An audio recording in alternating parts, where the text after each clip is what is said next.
Hey y'all, it's Heel Heat time. Hi everybody and welcome to Heel Heat. This is going to be another episode of It Came From the Network. My name is George Coles, and this time we're going to review Uncensored 1995 by WCW. A little bit of backstory: there was a promotion called ECW making a lot of waves out of the Philadelphia, New York area around this time.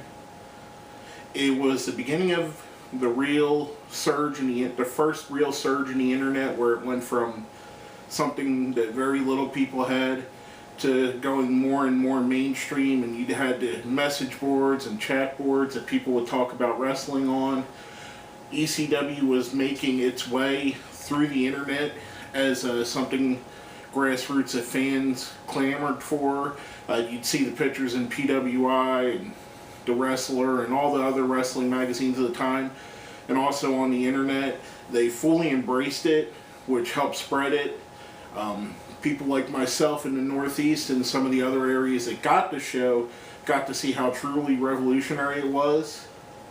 In my opinion, WCW said, hey, let's try and incorporate some of this stuff and see what we could do. See if we could take some of that buzz and give it to our show, and they came up with WCW Uncensored. Now, WCW never was against trying new stuff, throwing out new things, seeing what works, what didn't. Historically, they had some great ideas like the War Games, the Thunderdome cage I was a fan of. A lot of people didn't like it. The Tower of Terror was terrible. I mean, they had good ideas. They were willing to try new things, and this was a show of a bunch of new things they were trying. We're going to roll right into it. The first match of the night was Dustin Rhodes versus the Blacktop Bully in a King of the Road match on the back of a semi-trailer with hay and fenced in with chicken wire. This has to be one of the worst wrestling matches in the history of televised wrestling. You had Dustin Rhodes, who is a great worker, one of the greats all time, would later go on to have more success as Goldust. The Blacktop Bully, who was Demolition Smash, Crusher Khrushchev, Repo Man, Barry Darsow, and a ton of other gimmicks, had a lot of success as Demolition Smash, also as Crusher Khrushchev, and the Repo Man to a lesser degree, but was a guy that was a very solid hand, very much fitting. He could work a good hardcore style match. He was a good brawler. Dustin Rhodes at this time was not as good as he would be, but he was still very good. He was a natural, just like his name stated. The thing was, they're wrestling on the back of a moving truck. Their moves were limited to punches, kicks, the occasional slam and headlock. The truck moving and making turns and stopping did more damage than either wrestler did. The backstory is they both got fired after the match because they both did blade jobs and they were instructed not to, which leads Dustin to become Goldust. Blacktop Bully, I believe, goes on, and I don't remember if this was before or after Repo Man, but he did eventually make his way back to WCW. Just a terrible match. The Blacktop Bully picks up the win. A horrible way to start a show. It went on way too long, and it did way too... It was just bad. I don't knock them for trying something different, but I do knock them for going that long with something different. I often have wondered if it was taped earlier in the night, if they could have just edited some of it out to make it a shorter match, but who knows how they did it and what they did. WCW at the time, they could have been running it live. I mean, they had money to waste, which they wasted in tons. Now, the next up is our first chance to see Ming in a WCW ring as a wrestler. Up until this point, he was Colonel Rob Parker's bodyguard, and strangely, they acted like he didn't know how to wrestle, but he was a martial arts star, or a martial artist, or whatever you want to call it. I believe, also, again, WCW capitalizing on a new craze that was started called UFC, which at the time invented or brought to the mainstream mixed martial arts, and it was in its infancy right around this time as well. So, of course, and a couple years later, WWE does Brawl for All. WCW has a martial arts match with Ming, who could fit the role really well, against Hacksaw Jim Duggan, who I don't think knows a savate kick from a Koji clutch if his life depended on it.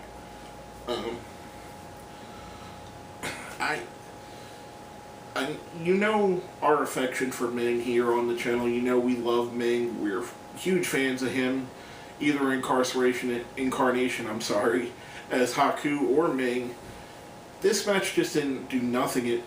It took too long to start off. There was a lot of Ming didn't want to bow to the guest referee, Sonny Ono, who later on would become more of a player in WCW.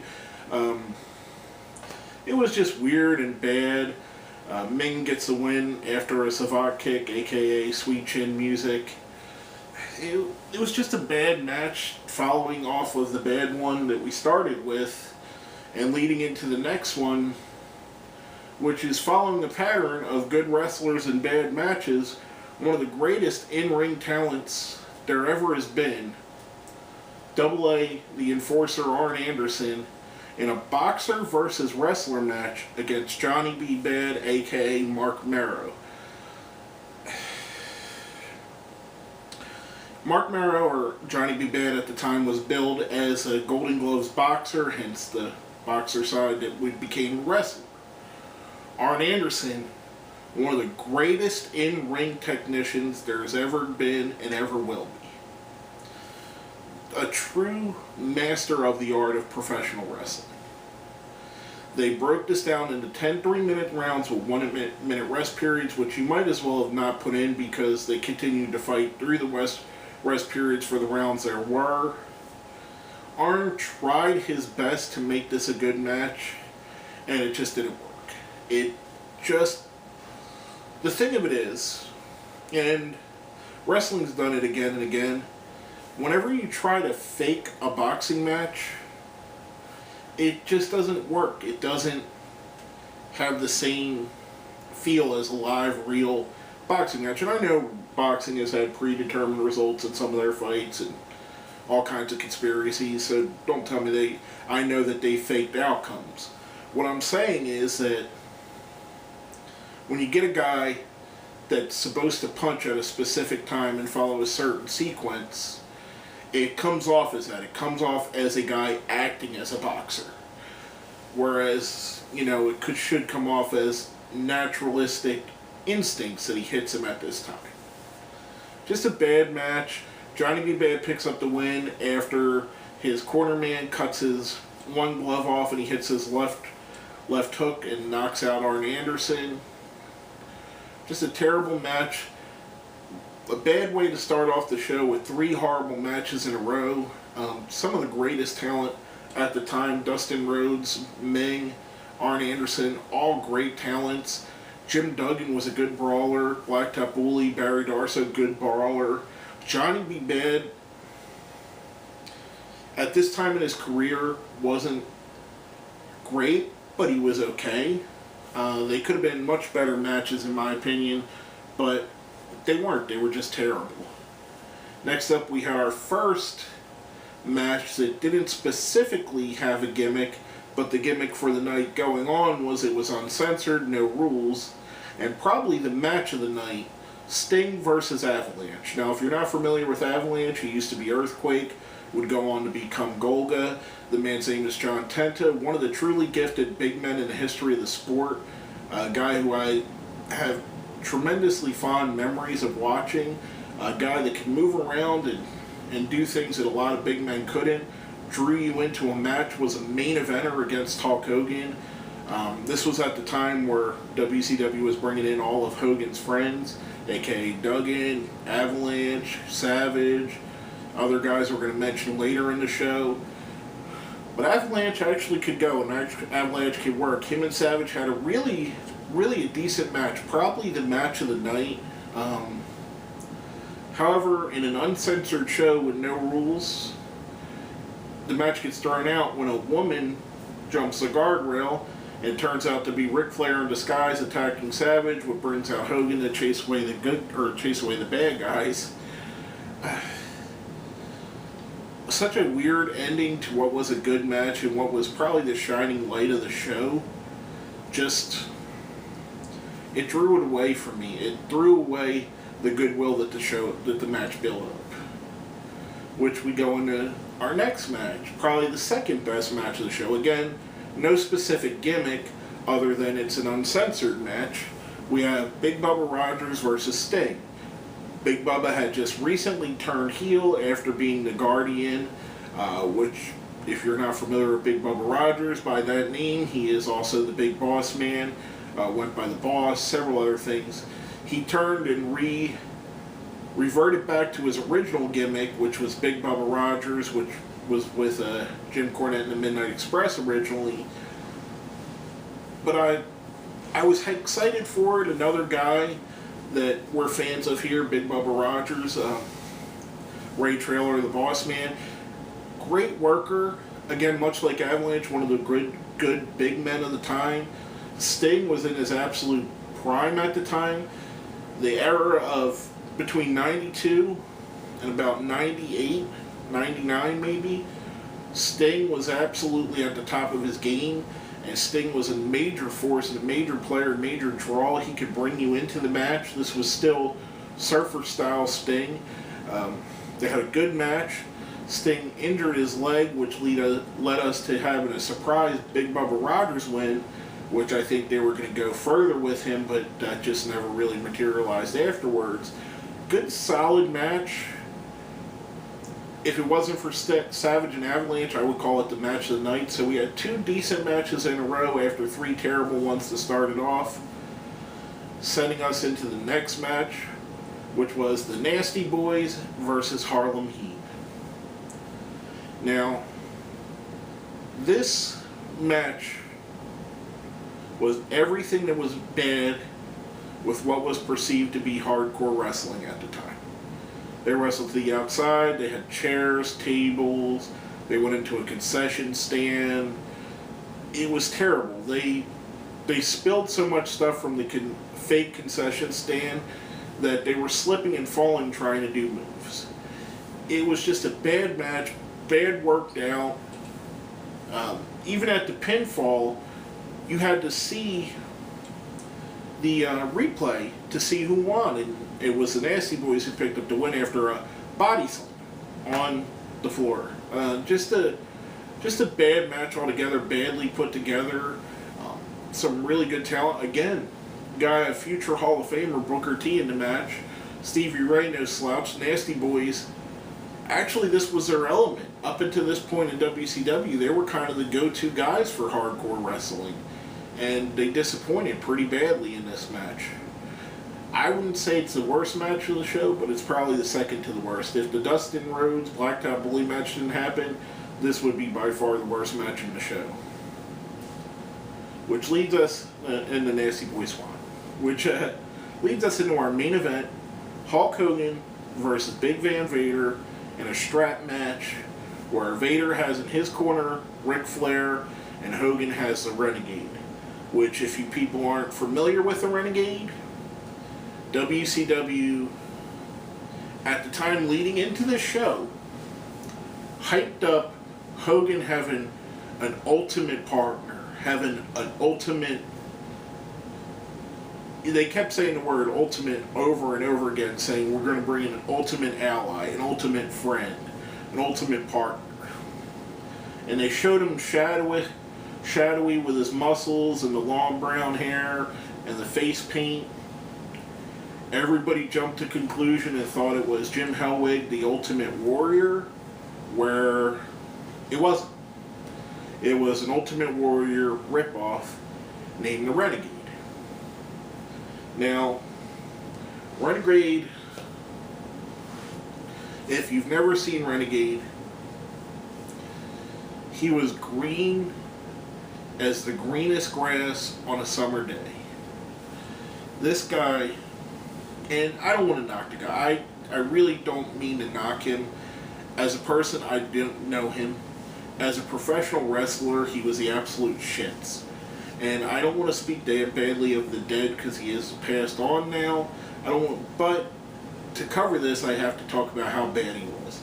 The whole match, his goal was to keep Flair from getting involved. Flair, who still had eye mascara and nail polish on from his match earlier where he pretended to be a woman. Renegade, his whole time at this show consisted of running around ringside and standing in front of Flair and Flair backing down. That's it. Nothing special, nothing big, looking big. And they also did a very similar tune to the Ultimate Warrior theme song for his song that he ran to the ring to. And again, it was a very blatant ripoff of the Ultimate Warrior. I believe they even got sued because of it. He added nothing to the match, and he took away from the match, in my opinion. We had, in the middle of the match, which was a decent strap match, Flair and Renegade's interaction would take away from it. And not knocking Ric Flair, one of the great wrestlers of all time, Hulk Hogan, one of the great draws of all time, Big Van Vader, along the lines of some of the other guys we talked about, a great big man. As you could see, this roster and this show was littered with some of the greats of all time. The interaction of Flair and the Renegade and Jimmy Hart, who was kidnapped and beat up before the show, a masked ninja coming out to interfere and then leaving, and then coming back, and then when we see the ninja going to help Vader and Flair, we see another ninja without a mask that's tied up, who's Arn Anderson, pointing behind him, which turns out that the other ninja is Savage, obviously accosted. You get the point. He beat up Arn and took the costume that Arn was wearing. The match became a clusterfuck. It became bullshit. And even the ending, which if you're not familiar with a strap match, the ending is usually you have to drag your opponent and touch all four corners. Well, Hogan drug Ric Flair and touched all four corners, which wasn't his opponent. His opponent was Big Van Vader. So even on commentary, they were a little confused if Hogan won or not, which he was announced he did. Of course Hulk Hogan was going to win. It was his lot in life at the time, and still is. Hulk Hogan will always try and put himself over. Altogether, a very terrible show. We had two salvageable matches, and I wouldn't even call them great matches. I would just say they were the two best on the show. Out of 7. 5 terrible matches, one of the worst matches in the history of wrestling. Overall, a gimmick that failed. That they did again and again. A couple of the Uncensored shows were actually pretty decent. For the most part, they all were similar to this, to the original. Just a bad show. A bad way of trying to jump on to something that was hot at the time, which was hardcore ECW style wrestling, jumping on the UFC style with the karate match. Just a bad deal all around, and left a bad taste in your mouth. The show itself, I really don't. This was the height of the Hulk Hogan and Friends show, where you had guys like Hogan, the Nasty Boys, Big Bubba Rogers, Savage, Avalanche, Ming. You know, not that that's a bad thing. A lot of these guys are really good wrestlers, but this was the height of Hulk Hogan wielding his power to get his friends hired. But let's go right into the ratings for the show. Now, if you've seen our shows before, we have a 1 to 5 scale. On the In Came From the Networks, it's a 1's a Gobbledygooker, 2's a Renegade, 3's a Hurricane, 4's a Gold Dust, 5 is Kane. I'm going to give this a 2, a Renegade, a couple salvageable matches that kept it okay. Give them an A for effort for trying something different than what was going on in American major wrestling at the time. But the execution was terrible. But basically, that's all I have to say about that.